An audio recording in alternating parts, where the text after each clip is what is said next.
धनंजय मुंडेंनी दिली माझ्या हत्येची सुपारी। 2.5 कोटींची डील। भाऊबीजेच्या दिवशी बैठक। मनोज जरांगेंचा खळबळजनक आरोप। अटकेत असलेल्या आरोपींना 5 दिवसांची पोलीस कोठडी।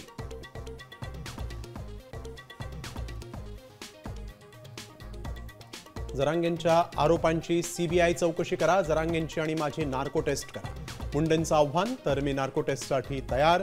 मुंडेंचं आव्हान जरांगेंनी स्वीकारलं।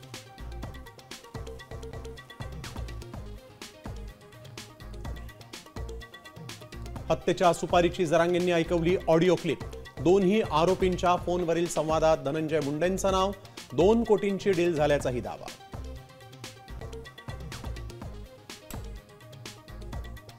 सिंधुदुर्गात भाजपच्या स्वबळाच्या घोषणेनंतर कणकवलीत ठाकरे सेना आणि शिंदे सेनेची बैठक। युतीबाबत चर्चा होणार। सूत्रांची माहिती।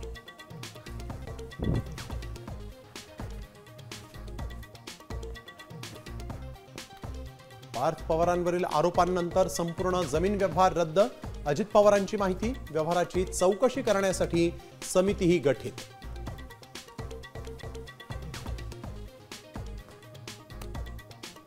जमीन घोटाळ्यातील मूळ आरोपीला वाचवण्याचा प्रयत्न। अजित पवारांनी नैतिक जबाबदारी घेऊन राजीनामा द्यावा, अन्यथा निष्पक्ष चौकशी कशी होणार?